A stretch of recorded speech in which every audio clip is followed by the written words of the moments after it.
Today we are talking about the industrial Sandblast kit. This kit does have limitations with specs, and so you always want to be above 3 gallons a minute and you want to be above 3000 psi. If you're below either one of those specs, you're going to have spotty sand and it will come in peaks and valleys, so it will not be a nice even flow. Do not use this if you are below 3000 psi or below 3 gallons a minute. The first item we install is going to be the tungsten carbide tip, or nozzle. You can see the outlet portion is 0 degrees, so it's round, and inside there's a cone shape as it comes in. This is how the sand is actually pulled. On the exterior you can see the specs listed, and the outside portion of the carbide tip is actually an aluminum alloy, so it's a little bit lighter weight. The Sandblast head uses the venturi effect to draw sand, so it creates a vacuum inside the chamber through the use of pressure and volume of water. So when you install the tungsten carbide tip at the end, you're going to see a rubber gasket.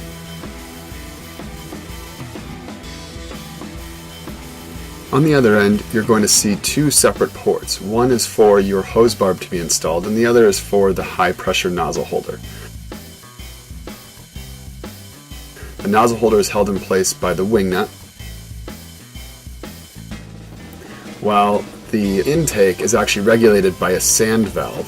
So this is going to regulate the amount of vacuum. Either you're going to have more air or more sand, depending on if you screw it in or screw it out.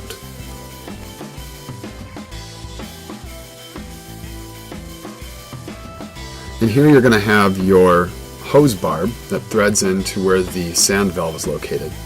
So what you do is you thread it in there. You don't need Teflon.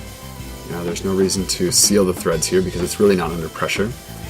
And you slip one of the hose clamps over the draw tube, and then you put the draw tube onto the barb itself.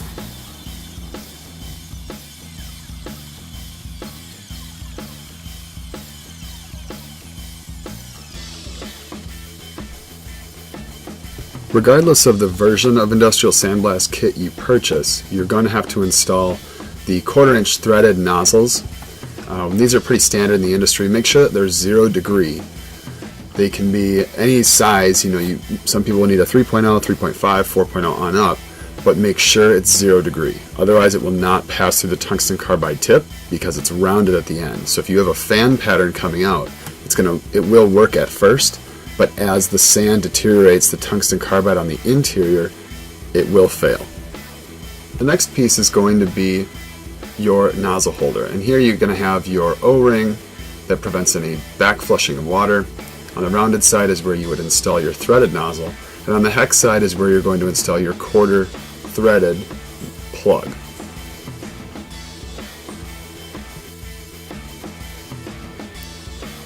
Next, we have the sand probe, which has an angled cut at one end and is aerated at the other. This allows sand to not create a vacuum inside, so that you continually have sand and not air being pulled. On the other end, you're going to install your hose, but make sure to install your hose clamp prior to installing it onto the probe. Remember, you don't have to put Teflon on the tungsten carbide tip because the gasket is already in there. And this is not a pressurized item. The chamber is pressurized, but only enough to create a vacuum. So in this case, I'm going to install the Teflon onto the tungsten carbide tip. And I'm actually going to do it backwards so that you can see what happens when you thread something on with reverse Teflon.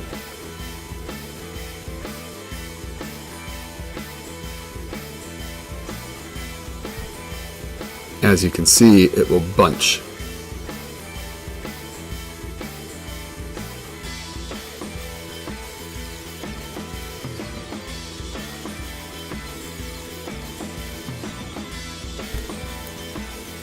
Next, we're going to install the pickup line.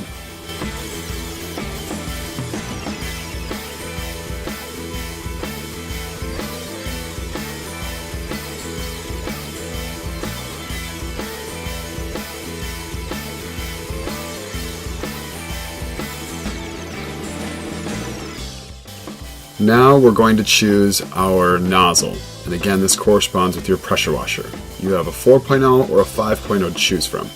Some manufacturers or distributors of ours will offer additional nozzles as well, so be sure to pick the right one, wrap with Teflon, and install on the rounded edge of your nozzle holder. Now install your 1/4 inch QC plug, again with Teflon installed.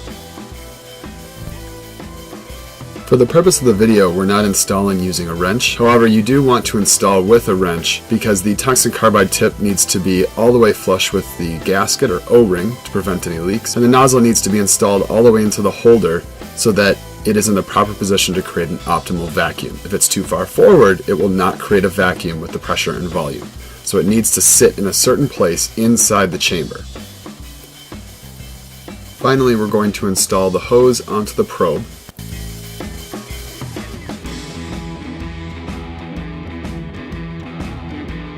Make sure that you install your hose clamp, slide it onto the probe, and tighten down.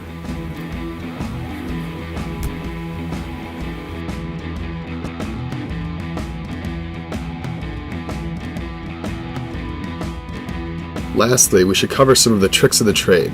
Always make sure that your sand is dropping into the chamber vertically, top down, so orient your blast head with the hose coming in from the top. Try to limit any kinks or pinch points in the hose.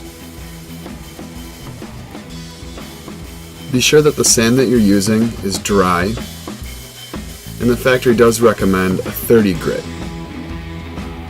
Also, try not to start and stop too much, because this will create valleys of sand, and in some cases it will not have an even flow as you continue to clean. And as always, be sure you pick the right sized nozzle.